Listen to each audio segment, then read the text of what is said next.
A dying seal's dog tore open a hidden wall and exposed a secret that shattered 20 years of betrayal.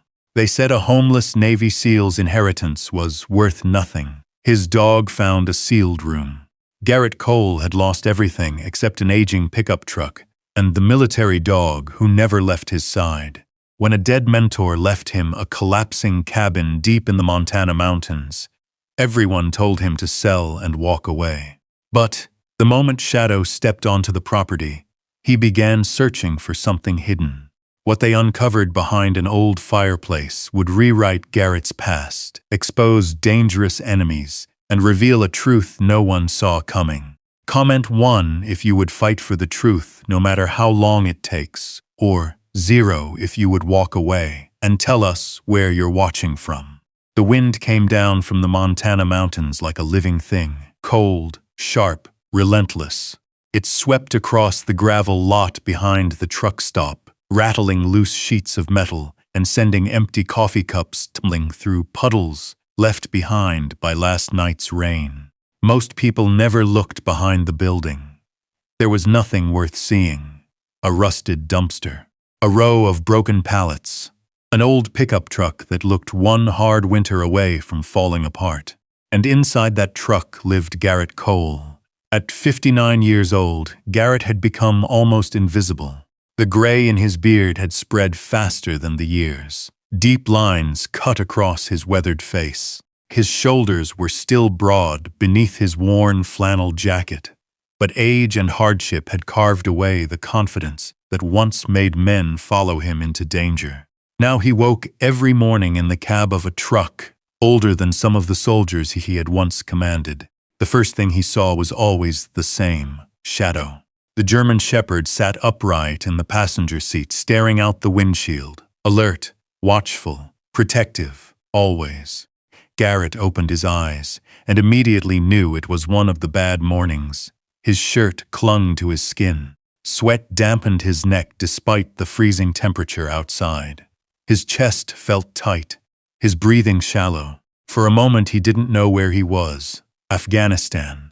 The mountains, the gunfire, the screaming over the radio, the explosion. Then reality slowly returned. Montana. Truck stop. Pickup truck. Shadow. The dog turned his head. Amber eyes met Garrett's, calm eyes, steady eyes. The kind of eyes that had pulled him back from darkness more times than he could count. "You too, huh?" Garrett muttered. Shadow pushed his nose gently against Garrett's arm. The simple gesture grounded him. It always did. Garrett reached over and scratched behind the dog's ears. The shepherd leaned into the touch. 12 years together. 12 years since Shadow had been assigned to his unit. 12 years since the dog had become the closest thing Garrett had left to family. The memory came whether he wanted it or not.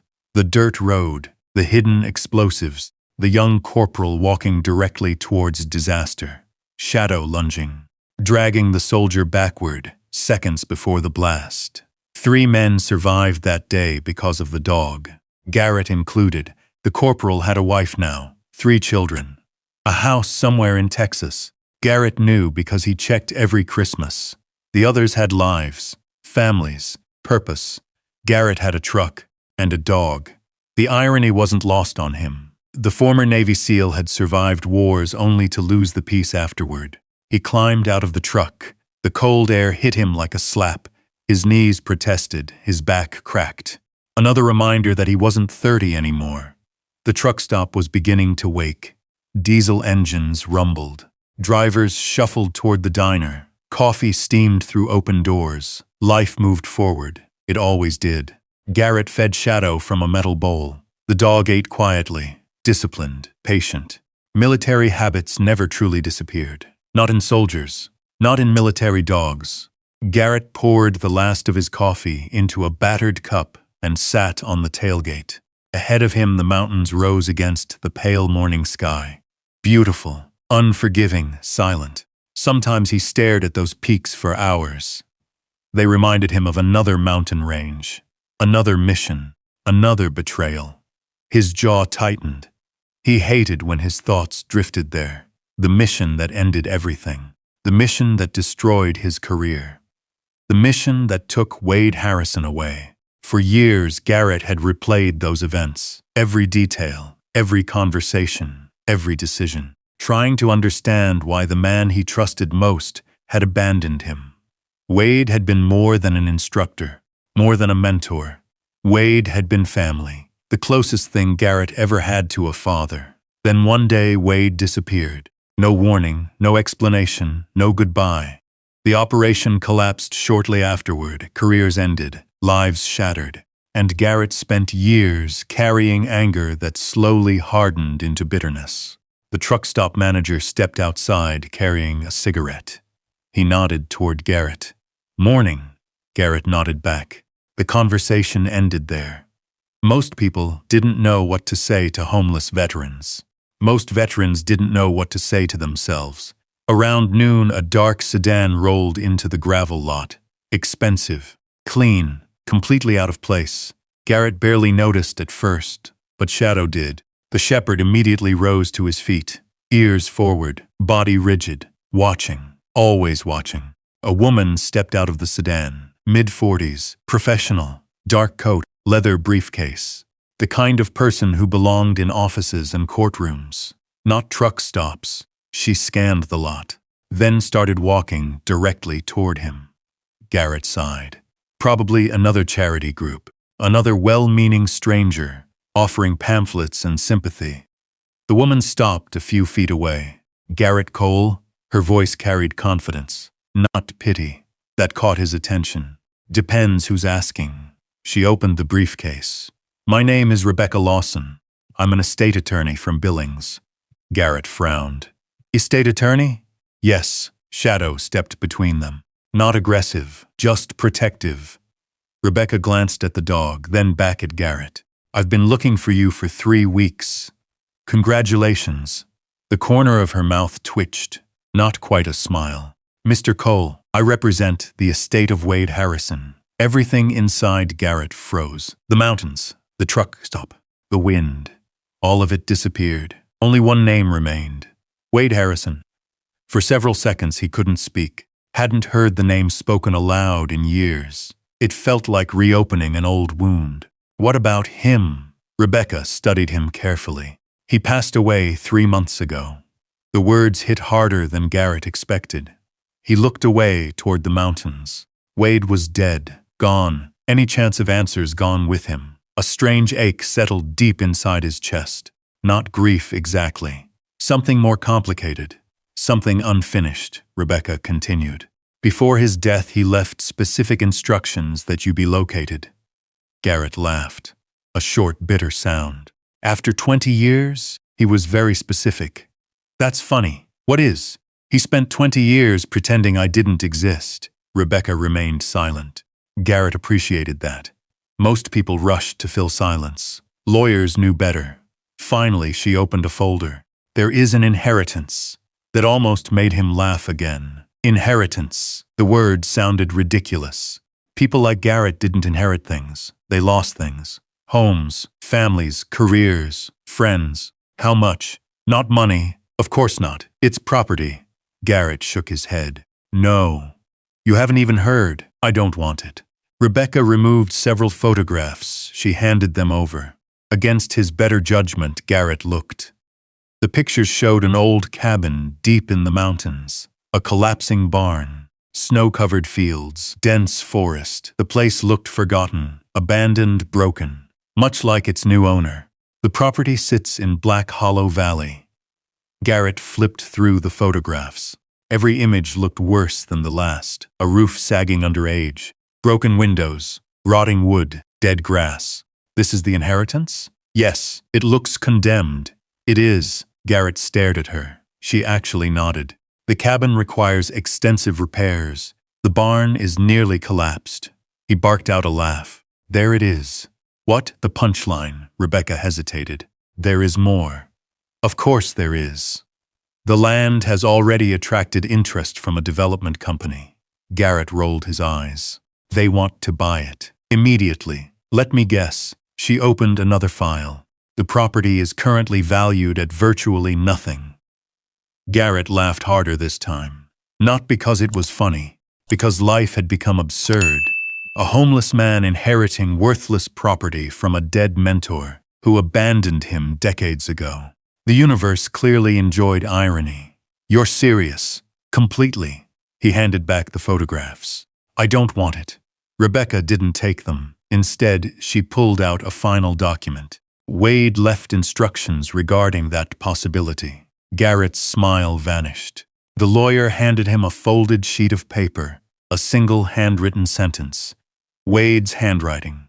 Garrett recognized it instantly. Strong, precise, military. The words hit him harder than the news of Wade's death. If you're reading this, then Shadow has already brought you farther than I ever could. Garrett stared at the sentence. His throat tightened. Beside him, Shadow quietly rested his head against Garrett's leg, the same way he always did when something hurt. Rebecca spoke softly. There are additional documents waiting at the property. Garrett folded the paper, carefully, almost reverently. He hated Wade, or at least he thought he did. Yet seeing that handwriting felt like hearing the voice of a ghost. What documents? I don't know. You expect me to drive into the mountains for a condemned cabin? No. Rebecca looked down at Shadow, then back at Garrett. I expect you to go because Wade knew you would. The wind swept across the lot again, cold, relentless. The mountains stood silent beneath a darkening sky. Garrett looked at the photographs, then at the handwritten note, then at Shadow. The shepherd was watching him, waiting, as if he already knew the answer. Garrett shook his head. Life had taken almost everything from him. His career, his future, his peace.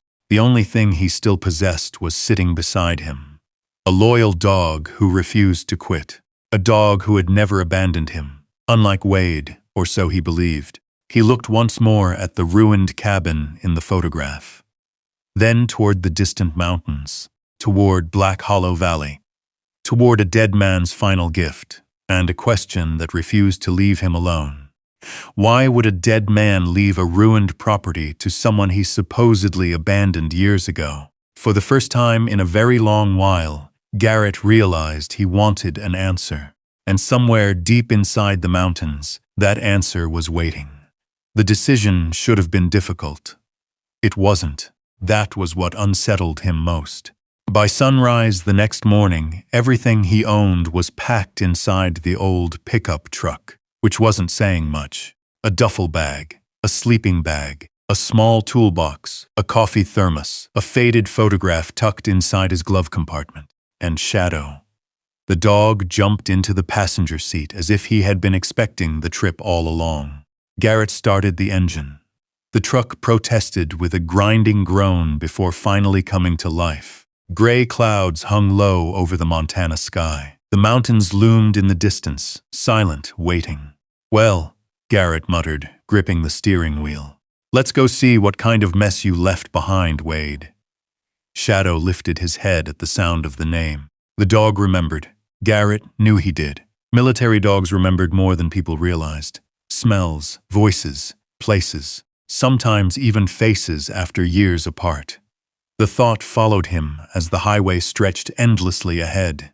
The farther he drove from the truck stop, the more civilization seemed to disappear. The towns became smaller, the gas stations fewer, the roads narrower. Open plains slowly gave way to pine-covered hills. Then the hills became mountains. By noon, they were deep in western Montana. The scenery looked like something painted on a postcard. Snow still clung to distant peaks. Evergreen forests covered the valleys below. Crystal rivers twisted through the wilderness like silver ribbons. Most people would have called it beautiful. Garrett saw something else. Isolation. The kind of isolation that swallowed men whole. The kind that left them alone with memories. His hands tightened around the steering wheel. A flash of sound erupted inside his head. Radio static, shouting, gunfire, the distant echo of an explosion. His breathing immediately changed, faster, shallower, the old panic threatening to crawl back. Then Shadow moved. Without looking away from the road, Garrett felt the dog's nose touch his arm, grounding him, anchoring him, bringing him back. Garrett released a slow breath. Thanks, partner. Shadow settled back into his seat. Mission accomplished. 2 hours later, they turned onto a smaller road. A weathered sign appeared beside the highway. Black Hollow Valley population, 712. The paint had faded years ago. One corner of the sign hung loose. Garrett drove past it. Something about the place immediately felt different. The valley sat hidden between mountain ridges like a forgotten world. The forests grew thicker, the roads rougher. Even the air seemed quieter, as if the mountains were keeping secrets. By late afternoon, hunger finally forced him to stop. The only diner in town sat near a gas station and general store. Its neon sign flickered weakly. The building looked unchanged since the 1970s. Garrett parked beside a row of dusty pickup trucks. Shadow climbed out beside him. The moment they entered, conversations slowed. Not stopped, just slowed. People noticed strangers here, especially strangers accompanied by military dogs. The diner smelled of coffee, bacon, and wood smoke. A waitress in her 60s approached. She smiled warmly. Sit anywhere you like. Garrett chose a booth near the window. Shadow lay beside him. The waitress poured coffee. Passing through, Garrett hesitated. I'm looking for a property outside town. She nodded. Plenty of those around here. He unfolded one of the photographs Rebecca Lawson had given him. The image showed the old cabin. The waitress froze, only for a second, but Garrett noticed. Years of military service had taught him to notice everything. You know this place? The woman looked at the photograph, then at Garrett. That belongs to Wade Harrison. Belongs, not belonged. The choice of words caught Garrett's attention. Wade's dead. A shadow crossed her face. Yeah, the sadness in her voice felt genuine, unexpectedly genuine. The waitress glanced towards several locals seated nearby. A few of them had clearly overheard. An older man near the counter lowered his newspaper. Another turned slightly in his chair. Everyone suddenly seemed interested. Garrett felt it immediately. The tension, the curiosity, the discomfort. Wade was known around here, he asked. The waitress let out a quiet laugh. Known? She shook her head. Son, Wade practically built half this valley. That wasn't the answer Garrett expected. The waitress pointed toward the window. You see that church? Garrett nodded. Wade paid for the repairs after the roof collapsed. She pointed elsewhere.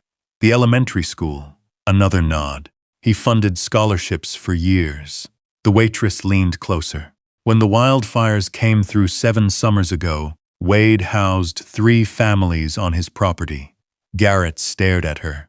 The picture being painted sounded nothing like the man he remembered. Or perhaps exactly like him. That made it worse, because it reminded Garrett why Wade's disappearance had hurt so much. A man like that wasn't supposed to walk away.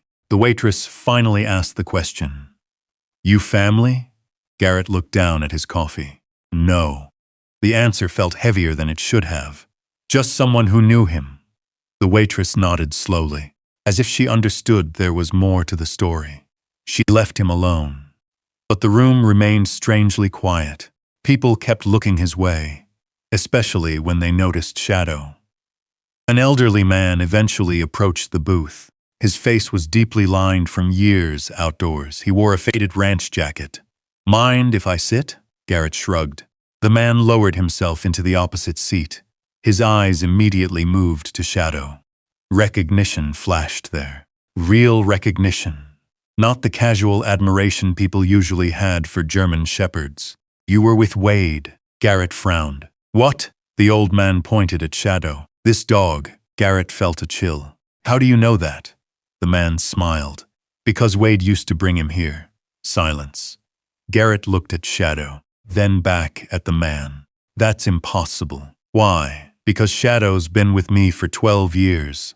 The old rancher leaned back. His smile faded. Then maybe I'm mistaken, but Garrett could tell he wasn't. The man believed what he said.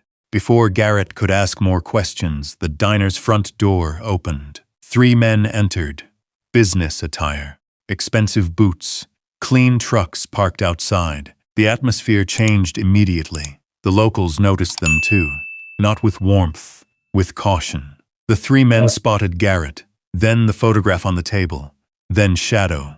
The tallest man smiled, a salesman smile, the kind that never reached the eyes. He approached confidently. Mr. Garrett Cole? Garrett was already tired of strangers knowing his name. Who's asking? The man extended a hand. Dean Mercer. Summit Peak Development Group. Garrett didn't shake it. Mercer recovered smoothly. We've been hoping to meet you. Of course they had. Mercer's smile widened. We understand you've inherited the Harrison property. Garrett said nothing. The man continued. Frankly, you've inherited quite a problem. The old rancher beside Garrett suddenly stood. Without a word, he walked away. Garrett noticed. Everyone seemed eager to avoid this conversation. Mercer sat down without invitation. His two associates remained standing nearby. The property is condemned. I've heard. The repairs alone would be catastrophic. Garrett sipped his coffee. Mercer slid a business card across the table. We're prepared to make your life easier. There it is. Mercer blinked. There what is? The sales pitch. Mercer laughed politely. We simply believe the property would be more valuable in our hands. Something about the sentence bothered Garrett.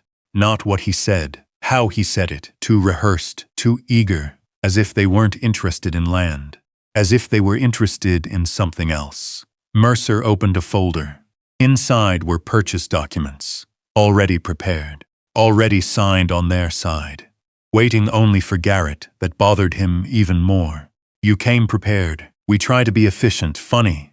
Mercer smiled. What's funny? I haven't even seen the property yet. The smile disappeared for the first time, only briefly. Then it returned. If you choose to sell, the offer won't remain available forever. A subtle threat, wrapped inside polite language. Garrett recognized it immediately. The military taught people many things, including how to spot pressure tactics. He pushed the folder back. I'm not selling. Mercer's expression hardened. Not yet. Garrett leaned forward slightly, the old instincts returning, the ones he'd spent years trying to bury. I said I'm not selling. The diner suddenly felt very quiet. Mercer studied him, then nodded. Of course. But his eyes said something different. The three men left moments later. Their trucks disappeared down the road. The tension remained.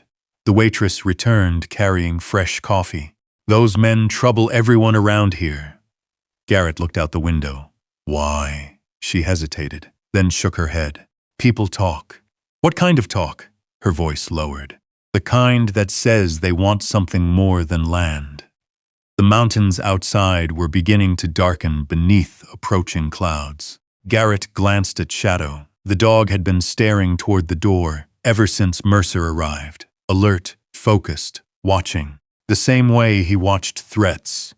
A strange feeling settled into Garrett's chest, something between curiosity and unease. Hours earlier he had thought this trip was a waste of time.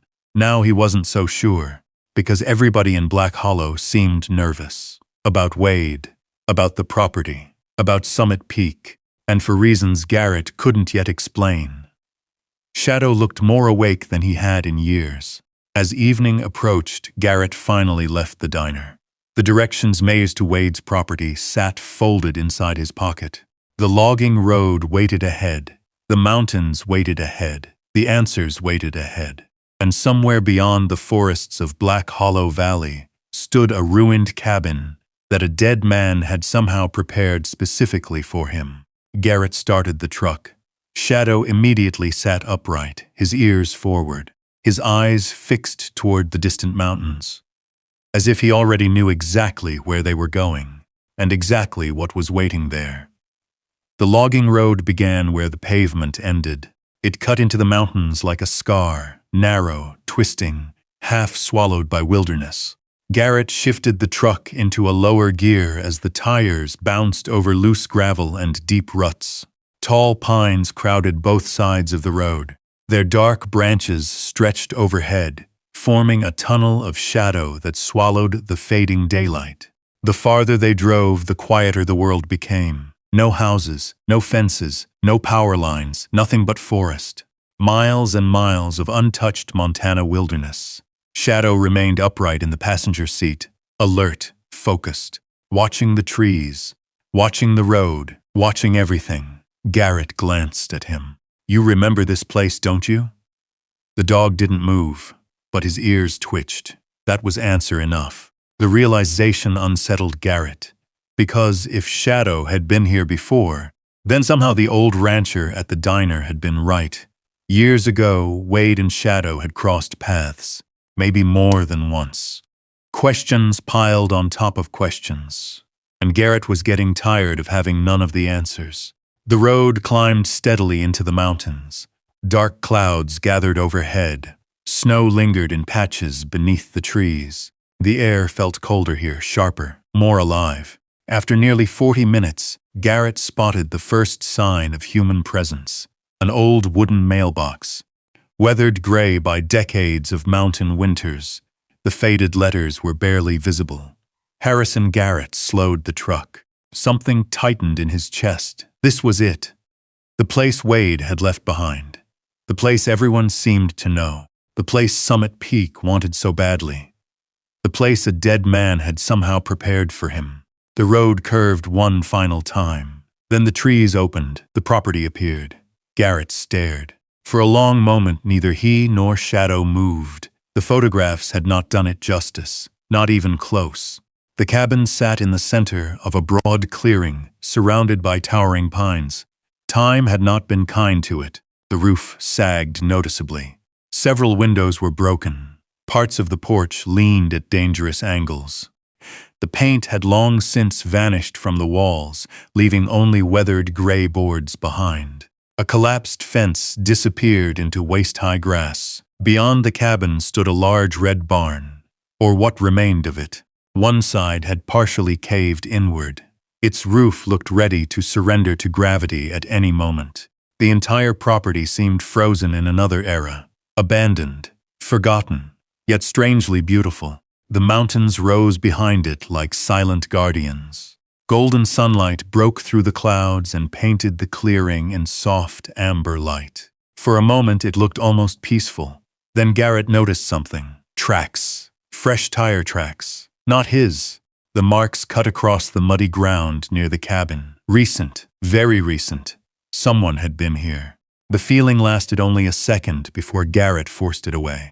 Probably surveyors, developers, hunters. There were plenty of explanations. He parked beside the cabin. The truck engine fell silent. Immediately the stillness rushed in. No traffic, no voices, no civilization. Only wind moving through pine branches. Shadow jumped out first. The dog landed lightly despite his age, then stood completely still. His nose lifted, testing the air, reading scents invisible to humans. Garrett watched carefully. Old habits, military habits. A canine's behavior mattered. Shadow slowly began moving across the clearing. Not excited, not playful, purposeful. Like a soldier entering unfamiliar territory. The dog headed directly toward the cabin. Garrett followed. The porch groaned beneath his boots. A rusty chain hung beside the front door. The old lock was gone. The door itself sat slightly ajar. Garrett frowned. The photographs had shown it closed. Another detail he didn't like. He pushed gently. The door opened with a long creak. Dust floated through beams of late afternoon sunlight. The smell hit him first. Old wood, cold stone, dust, memories. The cabin was silent. Garrett stepped inside, and immediately felt as if he had walked into the past. Nothing had been modernized. Nothing had been updated. A large stone fireplace dominated one wall. Old leather furniture sat arranged around it. Military photographs decorated shelves. Maps hung inside wooden frames. Books filled handmade cabinets. It didn't look abandoned. It looked paused, as if the owner had stepped out yesterday and never returned. Garrett moved slowly through the room. Something about the place demanded respect. His eyes settled on a photograph above the fireplace. The image showed several younger men standing beside a military helicopter, laughing, covered in dust. One of them was Wade, 20 years younger, smiling. The sight struck Garrett harder than expected. He looked away. The cabin was full of Wade. Every object carried traces of him, his choices, his habits, his presence. Garrett hated that, and somehow missed it too. The contradiction made him uncomfortable. Shadow wandered through the room, sniffing corners, examining furniture. Then something unexpected happened. The dog stopped, completely. His body became rigid, his ears rose. Garrett immediately noticed. Shadow? The shepherd stared toward the hallway. Not growling, not afraid, focused, listening. Garrett followed the dog's gaze. Nothing. Just an empty hallway leading deeper into the cabin. Eventually, Shadow relaxed. But the moment lingered. Another question, another mystery. Garrett spent the next hour exploring. The kitchen remained largely intact. A coffee mug still sat beside the sink. An old jacket hung near the back door. The bedrooms upstairs appeared untouched. One belonged to Wade. The other looked more like a guest room. Simple, orderly, military. The entire cabin felt less like an inheritance and more like a monument, a preserved life, frozen in place. By sunset, exhaustion began catching up with him. The drive, the emotions, the memories, all of it weighed heavily. Garrett built a small fire inside the stone fireplace. Soon, warm light danced across the room. Shadow settled onto an old rug nearby. Outside, darkness slowly swallowed the valley. The wilderness transformed. Trees became shadows. Mountains became silhouettes. The wind grew stronger. Garrett sat alone beside the fire, staring into the flames and, despite himself, thinking about Wade, the betrayal, the disappearance, the years of silence, the questions. His mind wandered backward, back to that operation, back to the day everything changed. The memories arrived without warning. A convoy moving through mountain terrain, radio chatter, a planned extraction, then confusion. Orders that suddenly stopped making sense. Communication failures. Missing support. The mission collapsing piece by piece, and Wade disappearing afterward. No explanation. No contact. Nothing. The anger still lived inside Garrett. Buried deep. Waiting, always waiting. He rubbed a hand across his face. The fire crackled softly. Shadow remained nearby. Steady, reliable, unlike people. Eventually, Garrett drifted into sleep. And immediately the nightmare found him. The mountains returned. Gunfire echoed across narrow valleys. Smoke filled the air. Men screamed over broken radios. Garrett ran, searching, calling Wade's name, receiving no answer. Then came the explosion. The same explosion every time. The blast that woke him sweating and disoriented. Garrett bolted upright, breathing hard, his heart hammering. The cabin was dark except for dying embers. For a moment he couldn't remember where he was. The nightmare still clung to him. Then he felt Shadow. The dog pressed firmly against his leg, grounding him, just as he had done hundreds of times before. Garrett lowered his head. His hands trembled slightly. Age had not weakened the nightmares. If anything, it made them worse. Because time never answered the questions. It only deepened them. "Good boy," he whispered. Shadow stayed close. Outside, wind rattled the trees. Inside, silence slowly returned. Garrett stood and crossed the room. He needed water, movement, anything. As he passed the front window, something caught his attention. A reflection. Not inside, outside. Garrett immediately froze. Years of military training snapped awake, his eyes narrowed. Someone had been standing near the edge of the clearing, watching the cabin, watching him. But the figure disappeared almost instantly, gone among the trees. Garrett moved quickly to the door, opened it. Cold air rushed inside. Moonlight illuminated the clearing, empty, silent, yet something felt wrong, very wrong. Shadow appeared beside him. The dog stepped onto the porch, nose working, scanning, searching. Then Shadow moved. He headed toward the side of the cabin. Garrett followed. The beam from his flashlight swept across the ground. Fresh mud, fresh footprints, human footprints, not old, not days old, hours old. Someone had been here recently, watching. Garrett followed the tracks around the cabin, then stopped. Near one of the side windows he found something else. Scratches, fresh scratches around the frame, as if someone had attempted to open it. The realization sent a chill through him. This wasn't random. Someone had entered this property. Maybe multiple times, maybe for years, and judging by the tracks, they might still be returning. Garrett looked out toward the dark forest. The mountains remained silent. The trees revealed nothing. But one thing had become painfully clear. The cabin wasn't as abandoned as everyone claimed. Someone had been coming here after Wade's death, possibly before it, and suddenly the inheritance seemed a lot less worthless than anyone wanted him to believe. Garrett stood motionless beneath the cold moonlight. The flashlight beam rested on the fresh footprints. Shadow remained beside him, alert, silent, watching the darkness beyond the tree line. The forest seemed endless at night. Black trunks disappeared into deeper shadows. The mountains loomed overhead like giant silhouettes against a sky crowded with stars. Whoever had been here was gone, at least for now. Garrett followed the tracks as far as he could. They led away from the cabin and vanished into rocky ground where the trail became impossible to read. Years ago, he would have tracked them farther, back when his knees didn't ache, back when his body obeyed him, back when he trusted his instincts more than his memories. Now the mountains felt different. The darkness felt different. Age had a way of changing things, even for men who once believed themselves indestructible. Eventually, he returned to the cabin. Shadow followed close behind.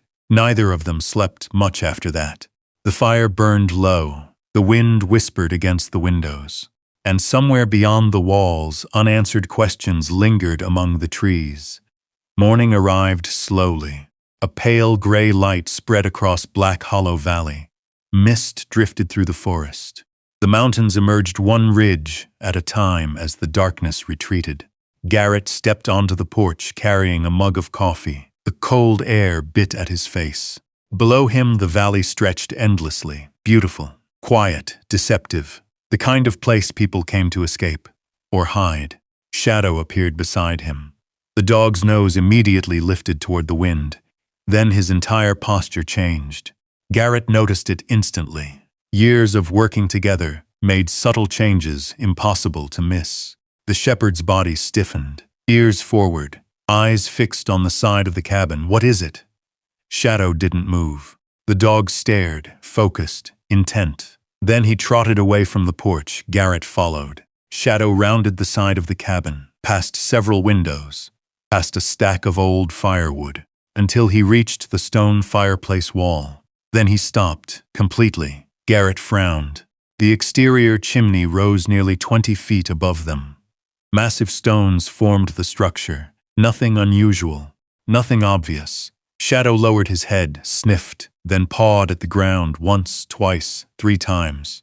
After that he simply sat there, watching, waiting. "What are you looking at?" The dog offered no explanation. Naturally, Garrett eventually shrugged it off. Probably a squirrel, a raccoon, some mountain creature living inside the walls. The cabin was old enough for anything. He spent the morning exploring the property. The barn looked even worse up close. One side leaned dangerously. The roof sagged inward.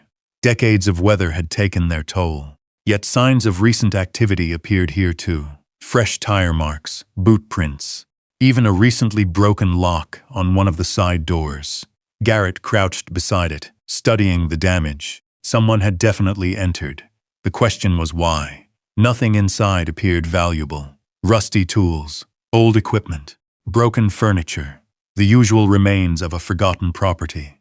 Still, the feeling persisted. Someone wanted something specific. By noon, clouds rolled across the mountains. The temperature dropped. Garrett was repairing a section of fencing when he heard tires approaching. A black SUV emerged from the logging road. Summit Peak again. The vehicle stopped beside the cabin. Dean Mercer stepped out. His expensive coat looked absurd against the rugged wilderness. 2 associates followed him. The same men from the diner. Garrett didn't bother pretending to be pleased. What now? Mercer's smile appeared immediately. Polished, practiced, artificial. We wanted to check on you. I'm touched. Mercer ignored the sarcasm. Have you considered our offer? Garrett leaned against the fence post. No. The smile tightened. The property is a burden. So I've heard. It requires significant repairs. So I've noticed. Mercer exhaled slowly, patience beginning to crack. Garrett almost enjoyed watching it. The offer won't last forever. There it is again. Mercer's eyes narrowed. What? That urgency? Garrett folded his arms. Why are you in such a hurry? The question lingered. Mercer recovered quickly. Business moves fast. No. Garrett shook his head. Business doesn't drive 3 men into the mountains every other day over worthless property. For a moment, nobody spoke. The silence revealed more than any answer. Mercer's associates exchanged quick glances. Tiny, almost invisible, but Garrett caught them. Old habits. The former SEAL missed very little. Mercer finally smiled again. We simply see potential. Garrett laughed. Funny. What's funny? You don't. Mercer's smile vanished completely. The mask finally slipping. The encounter ended minutes later. The SUV disappeared back down the logging road. But the tension remained, growing, deepening, like storm clouds gathering over distant peaks. That afternoon, Garrett decided to inspect the cabin more thoroughly. If someone was entering the property, if Summit Peak was desperate to buy it, then maybe he had missed something. Room by room he searched. Closets, cabinets, storage spaces, drawers, nothing. The cabin contained history, not answers. Military books filled shelves. Old photographs lined walls. Maps covered entire sections of the study. Yet none explained why people kept returning. Shadow spent most of the afternoon following him, until suddenly he didn't. Garrett eventually realized the dog was gone. Shadow, no response. He checked the kitchen. Nothing. The porch. Nothing. Then he heard it. Scratch, scratch, scratch. A steady sound echoing from the living room. Garrett entered. Shadow stood beside the fireplace, one paw raised, scratching the wall, again and again and again. The dog wasn't excited, wasn't playful, wasn't digging randomly. He was focused, purposeful, almost professional, exactly the way he behaved during military search operations. Garrett watched carefully. Something about it felt familiar. Too familiar. The dog stopped scratching, looked at Garrett, then looked back at the wall. The message seemed obvious. Pay attention. Garrett approached. The fireplace dominated the room. Massive stonework surrounded it. Heavy timber beams framed the structure. Nothing unusual. Nothing hidden, at least not visibly. He knocked on the wood paneling nearby. Solid. Normal. Then he knocked again. Different section. Still solid. Shadow resumed scratching, more insistently this time. Garrett sighed. What do you think you're trying to tell me? The shepherd stared. Patient. Waiting. Exactly as he used to during training exercises. An old memory surfaced unexpectedly. Afghanistan. A compound search. Shadow had repeatedly alerted on a wall. Soldiers found a hidden storage compartment behind it. Garrett frowned. The similarity bothered him, enough that he spent the next 20 minutes examining the area. Still nothing. Eventually he gave up, for now. But Shadow didn't. That evening the dog returned. Same spot, same behavior. Scratch, scratch, scratch. Hours later he was still doing it. Even after dinner. Even after darkness settled outside. Even after Garrett lit a fire. The obsession continued. The mountains disappeared beneath another cold night. Wind rattled the windows. Branches scraped the roof. The cabin creaked softly. And Shadow remained stationed beside the fireplace, watching, waiting, guarding. At one point, Garrett tossed a tennis ball across the room. The dog ignored it. That alone was unusual. Shadow loved the old game. Always had. Tonight he never even looked. His attention remained fixed on the wall. The behavior continued for 3 straight days. Every morning, every afternoon, every night. Always the fireplace. Always the same section. The dog slept nearby. ate nearby, watched nearby. If Garrett left the room, Shadow eventually returned to the wall. The persistence became impossible to ignore. On the fourth morning, Garrett woke from another nightmare, not as violent as usual, but enough. He sat beside the dying fire, rubbing sleep from his eyes. Shadow was already awake, already staring at the wall. Garrett followed the dog's gaze. For a long moment, neither moved. Then a strange realization settled over him. The dog wasn't guarding the room. The dog wasn't guarding the cabin.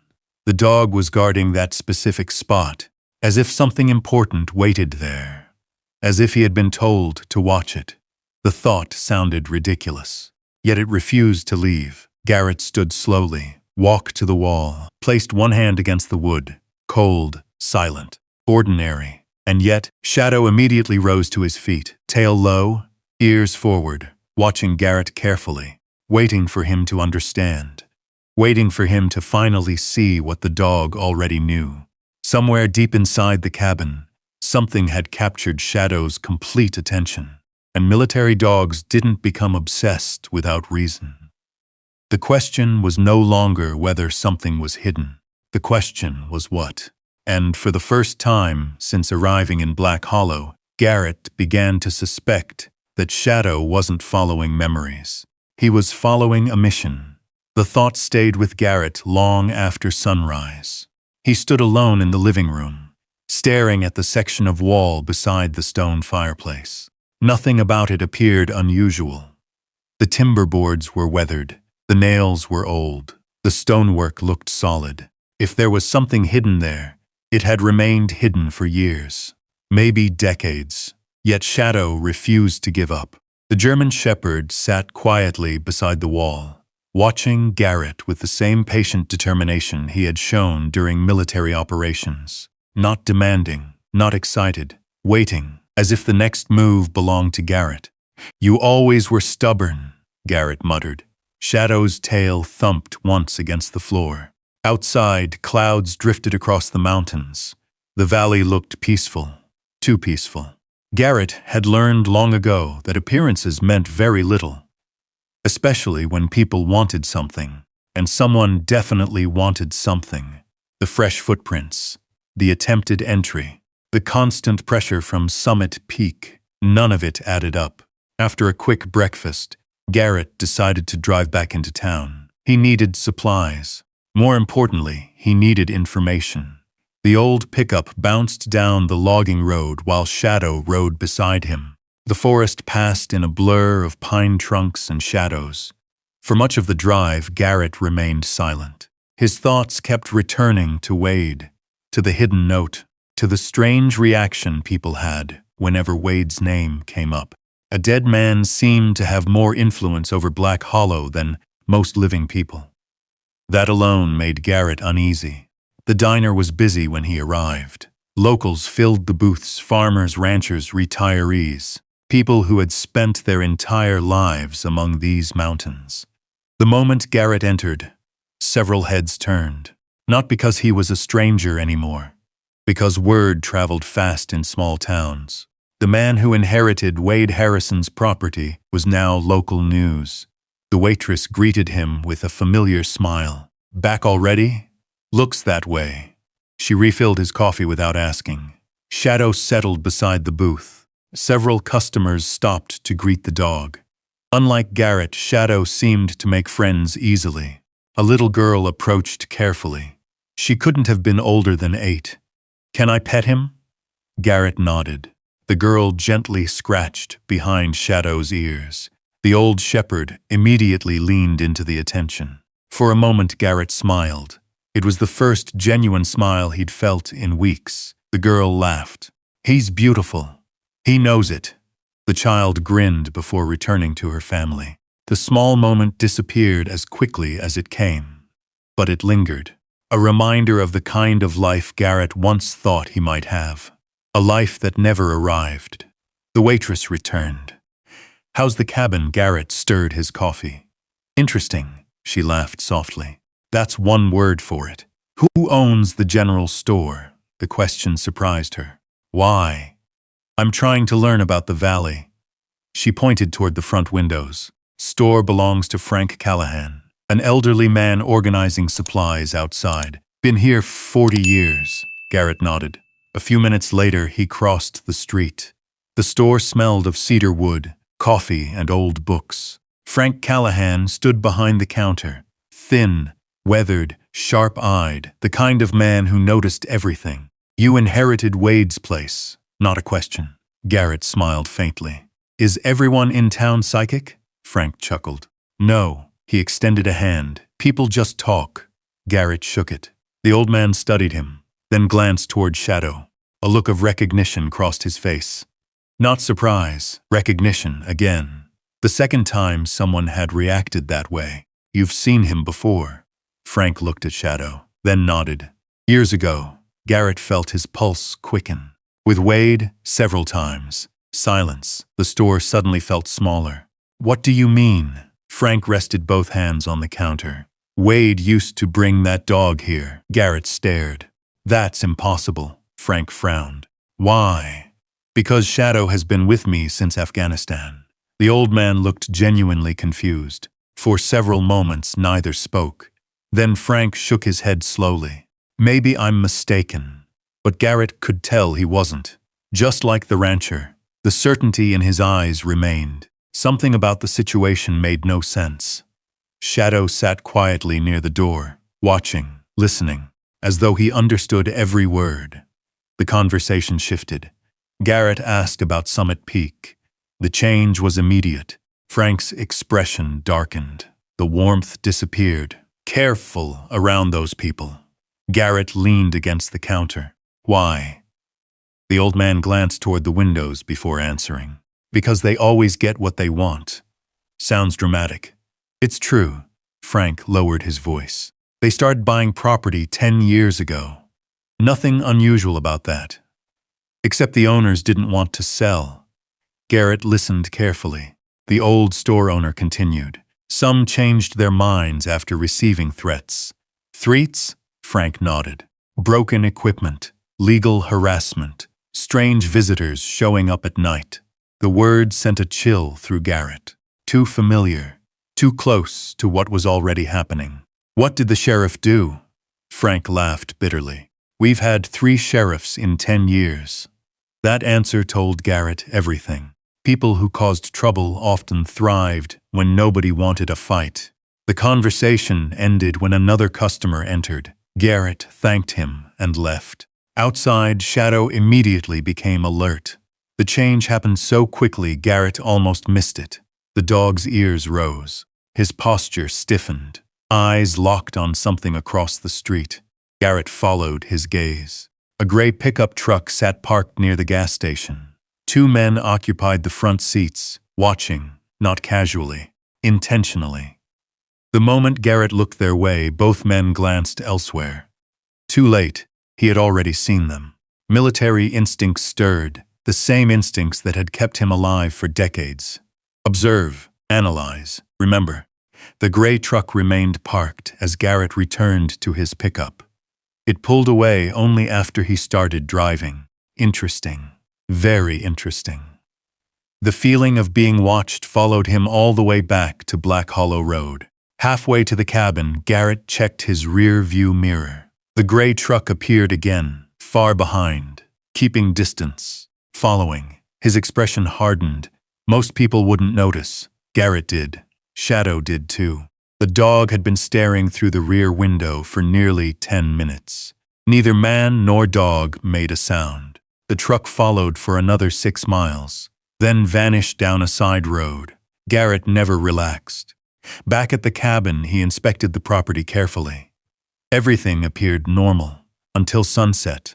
That was when Shadow suddenly exploded into motion. The dog launched from the porch with surprising speed, barking, growling, charging toward the barn. Garrett reacted instantly. Years of training took over. He grabbed a flashlight and followed. Shadow disappeared around the structure. The old barn stood dark against the evening sky. Wind moved through gaps in the broken boards. The place looked haunted. By the time Garrett arrived, Shadow had cornered someone. A figure scrambled over a side fence, running hard, trying to escape. "Hey!" Garrett shouted. The person never stopped. Shadow lunged forward, not attacking. Driving the intruder away, the figure stumbled, recovered, then vanished into the trees. Silence returned. Only the wind remained. Garrett reached the fence. Too late. The intruder was gone. Shadow stood rigid beside a side door, growling softly. The former SEAL swept his flashlight across the area. Fresh boot prints, fresh tire tracks, and something else. The barn door hung partially open. Garrett approached carefully. Inside, dust floated through narrow beams of fading light. The barn looked abandoned. Old tools, broken equipment, collapsed shelving, nothing valuable. Yet someone had entered, recently. The evidence was obvious. Garrett crouched near the doorway. The tracks told a simple story. The intruder had gone inside, spent time searching, then attempted to leave unnoticed. Not vandalism, not curiosity, searching. The realization hit him immediately. The same conclusion he had been slowly approaching for days. Summit Peak wasn't interested in land. They weren't interested in timber. They weren't interested in real estate. They were looking for something. Something they believed Wade had hidden. Something important enough to justify surveillance. Important enough to justify trespassing. Important enough to make grown men sneak onto a condemned property in the middle of nowhere. Garrett slowly stood. Shadow remained beside him, watching the forest, watching for danger, watching for answers. The mountains darkened beneath the setting sun. Shadows stretched across the valley. And for the first time since arriving in Black Hollow, Garrett knew one thing with absolute certainty. The people following him were not trying to buy the property. They were trying to find whatever Wade had left behind before Garrett found it first. The realization followed him into the night. The old cabin felt different now. Not abandoned, not forgotten, contested, like a battlefield, disguised as a mountain homestead. Garrett sat beside the fireplace long after darkness settled across Black Hollow Valley. The flames cast shifting shadows against the walls. Outside, the wind had begun to change. The temperature dropped rapidly. The mountains were preparing for snow. Shadow remained at his usual position beside the fireplace wall, watching, waiting, occasionally scratching once or twice at the same section of timber before settling back down. Garrett glanced toward him. "What did Wade leave behind, old boy?" Shadow lifted his head. The dog's eyes reflected the firelight. Ancient wisdom seemed to live there. Patience, loyalty, purpose. Sometimes Garrett wondered whether military dogs understood more than anyone realized. Tonight, he wasn't entirely sure they didn't. By midnight, snow had begun falling. Soft flakes drifted past the windows. The forest disappeared behind a curtain of white. Wind rattled the cabin. Branches scraped the roof. The storm arrived quickly.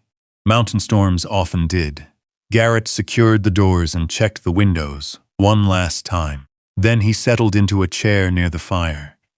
The sound of snowfall always affected him differently than rain. Snow brought silence, too much silence. The kind that left room for memories. The kind his PD hated most. The first nightmare arrived shortly after he fell asleep. A helicopter. A mountain valley. Smoke, radio chatter, then confusion, always confusion, orders changing, coordinates shifting, something going wrong. Then came the same moment every time. The moment Wade vanished. The moment Garrett's life split into before and after. He woke suddenly, heart racing, sweat cooling against his skin. The cabin remained dark except for glowing embers. Outside, snow hammered the windows. The storm had intensified. Shadow was already awake, standing, rigid, alert. Garrett immediately noticed. Years together had taught him the difference between normal vigilance and genuine concern. This was concern. The dog stared toward the front window, ears forward, body tense. Listening, Garrett slowly stood. "What is it?" Shadow released a low growl. The sound instantly sharpened Garrett's focus. He moved toward the window. Nothing, only darkness, snow, wind, then a flash orange, brief, gone. Garrett frowned. A second later he saw it again. A glow, flickering outside. Near the barn, his pulse accelerated. He grabbed his coat and flashlight. Shadow was already moving. The front door burst open. Freezing wind slammed into them. Snow swirled through the darkness. For a moment, visibility vanished entirely. Then Garrett saw it. Fire. A bright orange flame licking up one side of the old barn. The glow reflected across the falling snow. The contrast looked surreal. Beautiful, terrifying. Damn it, Garrett sprinted. The icy ground nearly took his feet out from under him. Shadow raced ahead. The old dog moved with surprising speed. Years seemed to disappear whenever danger appeared. The barn stood several hundred feet from the cabin. By the time Garrett reached it, flames had spread across one wall.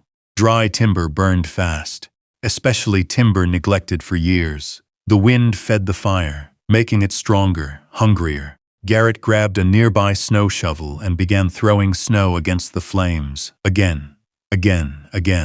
The work felt impossible. The fire hissed but continued spreading. Shadow barked suddenly, not at the fire. At something behind it. Garrett turned. Movement. A figure. Someone running toward the tree line. A dark shape disappearing into the storm. The sight lasted only seconds, but it was enough. This wasn't an accident. Someone had started the fire. Someone had waited for the storm, waited for darkness, waited for opportunity. The anger that followed surprised him. Not because of the barn, because of the intent. Someone wanted the property destroyed, or wanted him gone. Shadow lunged forward. The dog charged toward the fleeing figure. Then everything happened at once. A loud crack echoed through the storm. Garrett looked up. One of the barn's support beams had failed. The burning section of roof began collapsing, and Shadow was directly beneath it. No, Garrett moved before thinking. Years of military instinct took over. He sprinted, snow flying beneath his boots. The roof section tilted. Burning debris crashed downward. Shadow turned at the last possible second. Garrett reached him, wrapped both arms around the shepherd, and threw himself sideways. The impact drove the air from his lungs. Burning wood crashed where they had been standing moments earlier. The ground shook. Sparks exploded into the snow-filled night. For several seconds, Garrett simply lay there, breathing hard, holding Shadow tightly. The dog struggled upright first, immediately checking Garrett, nudging him, ensuring he was alive. Garrett laughed despite himself, a breathless sound. "You're supposed to be the one saving me." Shadow licked his face. The familiar gesture cut through the tension. For a moment they were simply partners again. Not a homeless veteran, not an aging dog, just teammates. The storm eventually helped where Garrett could not. Heavy snow slowed the fire, then smothered it. By dawn only blackened timbers remained. The barn still stood, barely. Smoke drifted into the gray morning sky. Garrett surveyed the damage. The destruction could have been far worse. But the message was clear. Someone was escalating. He walked the perimeter carefully, searching, examining, looking for anything useful. Then he found it, footprints, fresh, distinct, not his, not old, leading away from the barn, toward the woods, toward the cabin. Garrett followed. Snow preserved every detail. The trail wound through the clearing, then stopped near the rear wall of the cabin. He crouched, studying the prints. The intruder had spent time here, several minutes at least, possibly longer, looking, searching, exactly as the intruder inside the barn had done. The pattern became impossible to ignore. Whoever these people were, they weren't trying to steal equipment. They weren't interested in valuables. They were hunting information. Something hidden, something Wade had left behind. Shadow suddenly approached. The shepherd sniffed the tracks, then looked toward the cabin, toward the fireplace, toward the wall he had obsessed over for days. The moment felt strange, almost deliberate. Garrett followed the dog's gaze. The pieces began fitting together. Not perfectly, not yet, but enough. The intruders searched the barn, the cabin, the property. and Shadow remained fixated on one specific location. One wall, one section of timber, one place. The answer had been sitting in front of him the entire time. He simply hadn't trusted it, hadn't trusted the dog, or himself. A cold wind swept through the clearing. Snow drifted across the burned remains of the barn. The mountains stood silent beneath a steel-gray sky. Garrett looked at Shadow. The old shepherd stared back, waiting, patient as always. Then Shadow turned, walked directly toward the cabin, toward the fireplace, toward the secret he seemed determined to reveal. For the first time, Garrett stopped questioning him. Because someone had risked arson. Someone had risked exposure. Someone had risked everything during a winter storm. People didn't do that for worthless property. They did it for something worth finding. And whatever it was, Shadow already knew exactly where to look. The old shepherd climbed the porch steps without hesitation. Snow clung to his fur. His paws left wet prints across the weathered boards. Garrett followed more slowly. Every muscle in his body ached from the previous night. The fire, the collapsing barn, the chase through the storm. At 59, recovery came slower than it once had. But fatigue could wait, questions couldn't. The moment they entered the cabin, Shadow headed straight for the fireplace. Not the kitchen, not his water bowl, not the rug where he usually rested. The fireplace again. The dog sat beside the same section of wall and stared. Waiting, Garrett closed the front door behind him. The cabin fell silent. Outside, snow continued drifting across Black Hollow Valley. Inside, only the crackle of burning logs disturbed the quiet. For several moments neither moved. Then Garrett walked to the wall. The timber boards looked exactly as they always had. Old, solid, ordinary. Yet somehow they had become the center of everything. The footprints, the intruders, the pressure from Summit Peak, the fire, all roads seemed to lead back here. Garrett placed his palm against the wood, cold still, nothing. He knocked lightly. The sound echoed through the room, solid. Then he moved several inches to the right, knocked again. A different sound answered, subtle, barely noticeable, but different. Garrett froze.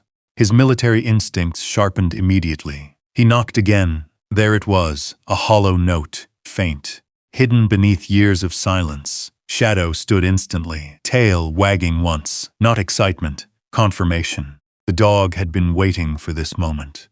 Garrett crouched lower, carefully examining the timber. The difference wasn't obvious. Whoever built this section knew exactly what they were doing. The seams blended naturally into the wall. The wood matched perfectly. Most people would never notice. Most people hadn't spent decades searching buildings during military operations. The hidden section measured roughly 4 feet across, large enough to conceal something significant, small enough to disappear completely. Garrett grabbed a flashlight, ran the beam slowly across the surface. Then he saw it. A tiny imperfection. Near the bottom, a narrow gap no wider than a fingernail. His pulse quickened. Someone had built this intentionally. Not recently, years ago, possibly decades ago. Shadow began scratching again. More urgently this time. Garrett smiled despite himself. All right, partner. The dog stepped back. Mission progressing. Garrett headed outside. The old tool shed stood behind the cabin, half buried beneath snow. Its door protested loudly when he pulled it open. Dust filled the air. Rust covered nearly every tool inside. Shovels, axes, garden equipment, forgotten pieces of another life. Then he spotted it. A pry bar, heavy steel. Old but functional, exactly what he needed. Back inside the cabin, he knelt beside the fireplace wall. The room felt strangely different, charged, like standing near the edge of a discovery that had been waiting years to happen. Maybe decades. Garrett inserted the pry bar into the narrow gap. Applied pressure. Nothing. The wall held firm. He tried again, harder. Wood creaked softly. Dust drifted downward. A hidden latch released somewhere inside. Then came a sharp crack. The sound echoed through the cabin. Shadow immediately rose, alert, focused. Garrett pulled again. This time the entire section shifted only slightly, but enough. His heartbeat accelerated. The concealed panel moved outward, slowly, reluctantly, as if resisting exposure. Years of dust cascaded onto the floor.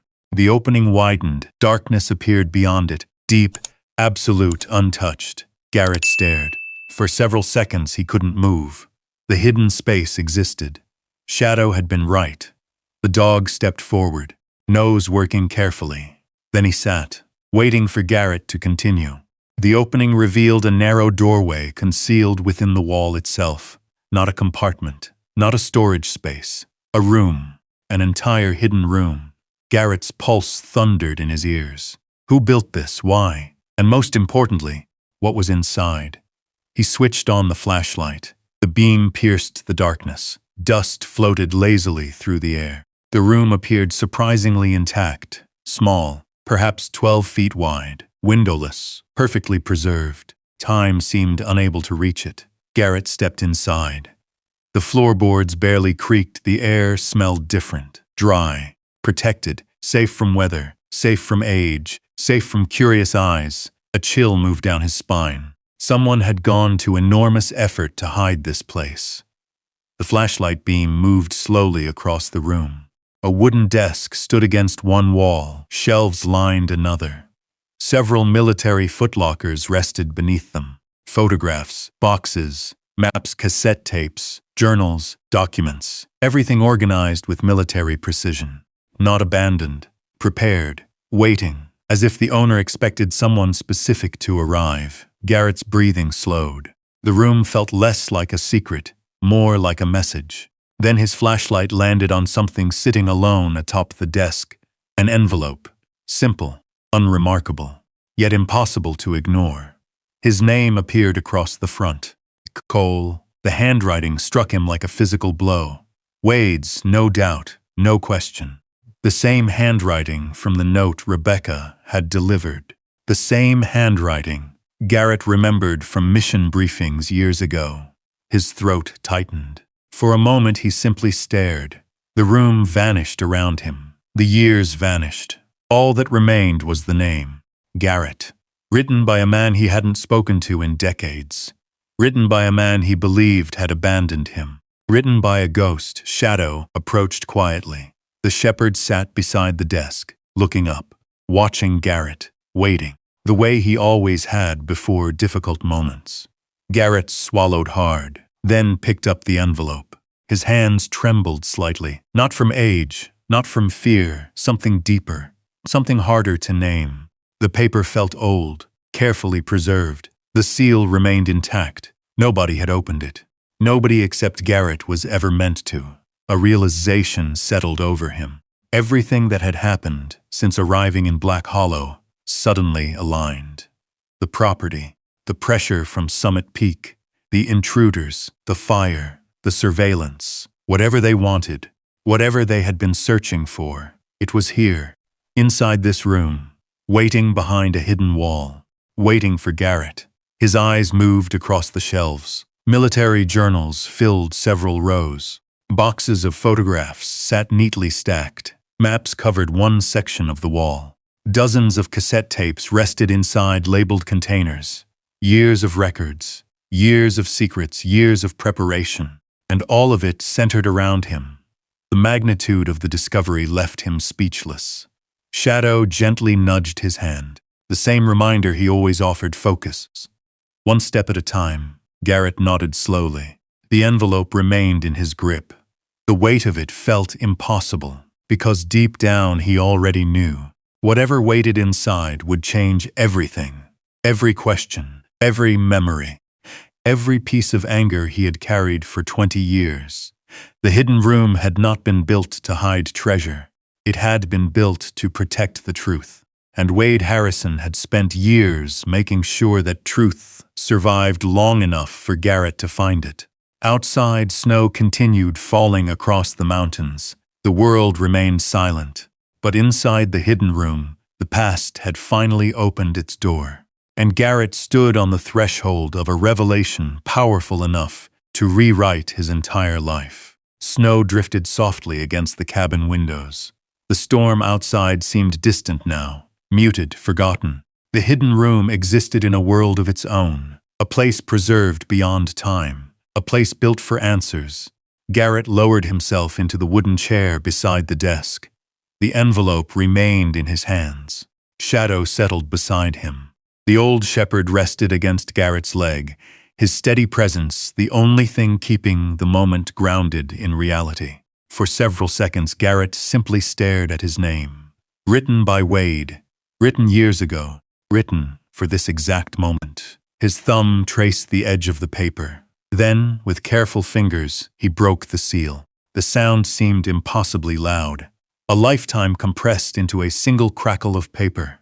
Inside were several pages. Typed, neatly organized, military precision, of course. That had always been Wade. Garrett unfolded the first page. At the top were 5 simple words.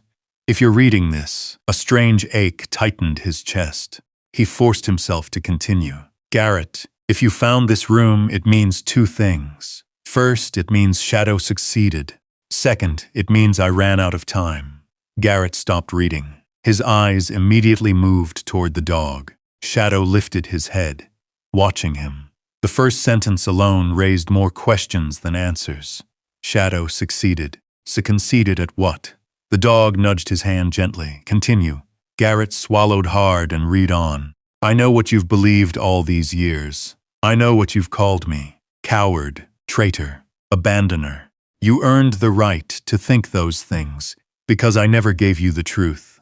That failure belongs to me. The words hit like a punch.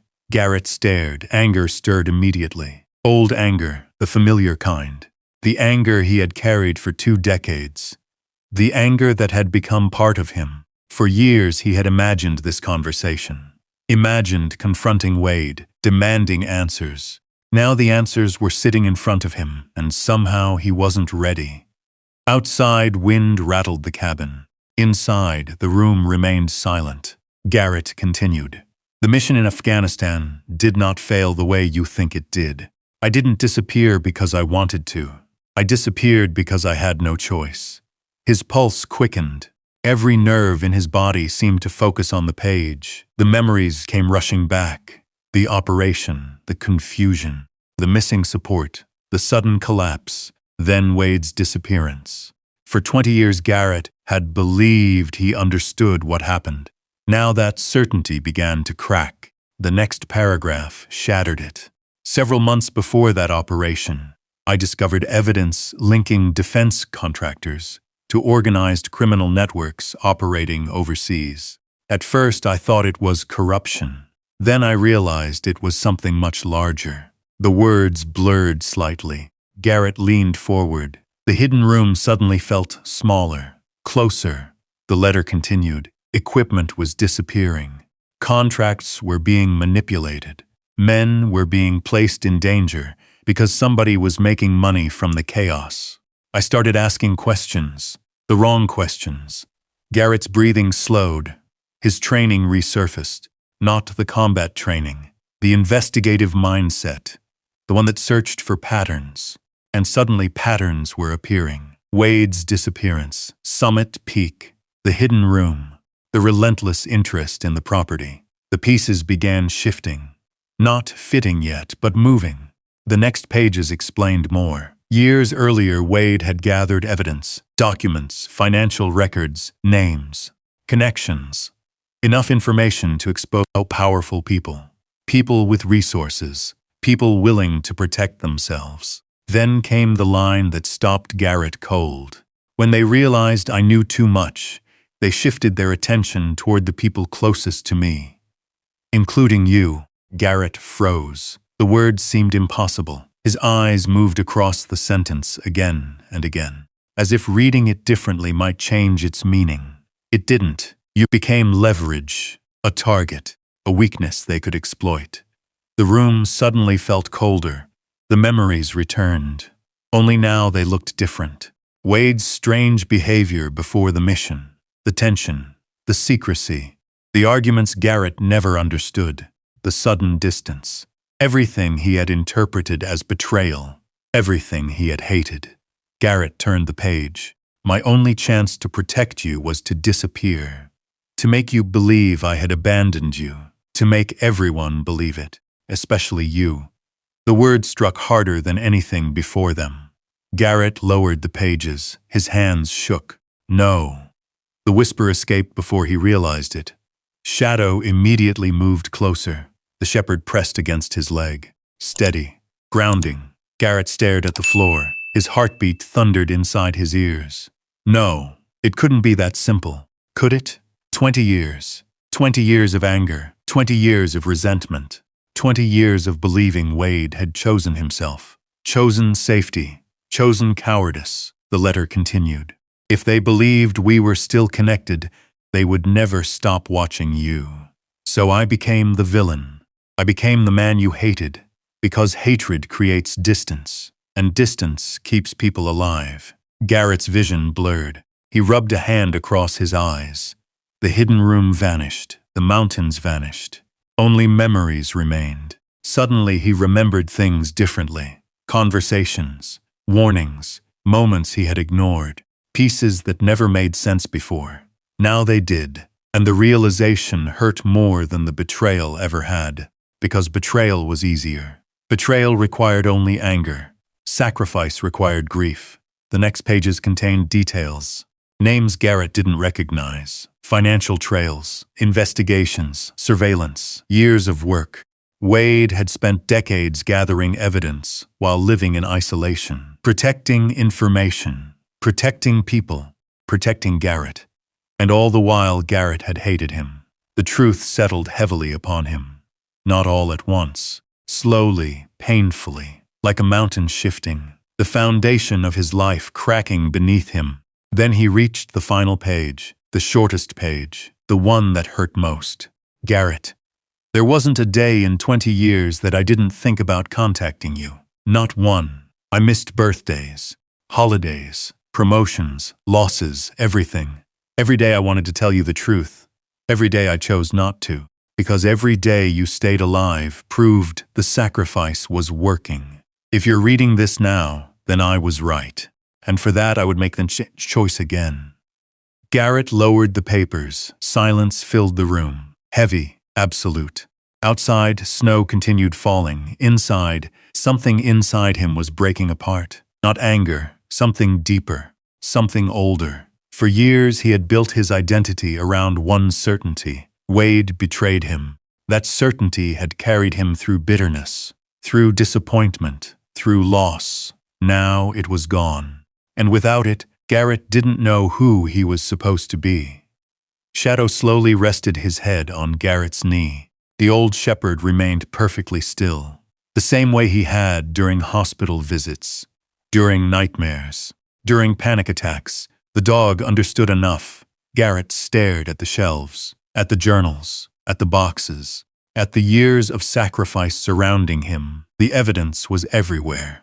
This room existed because Wade expected danger, expected pursuit, expected death. Most of all, he expected Garrett. Every shelf, every document, every recording had been left behind for him, not for investigators, not for lawyers, for Garrett. The realization finally broke through. 20 years of anger, 20 years of blame, 20 years spent hating the one man who had been protecting him all along. A hollow laugh escaped his throat. Then another. Neither sounded happy. Both sounded wounded. You idiot. Garrett wasn't talking about Wade. He was talking about himself. Tears gathered despite his efforts. He blinked them away, failed. The first one fell onto the letter. Then another, then another. Shadow remained beside him, silent, loyal, present. The hidden room had revealed its first truth. And it was far more devastating than any treasure. Wade Harrison never betrayed him. The betrayal that had shaped Garrett's life never happened. Instead, a good man had sacrificed everything. His reputation, his friendships, his future, his chance at being understood. All so Garrett could survive. And suddenly, the hatred Garrett had carried for 20 years became the heaviest burden he had ever known.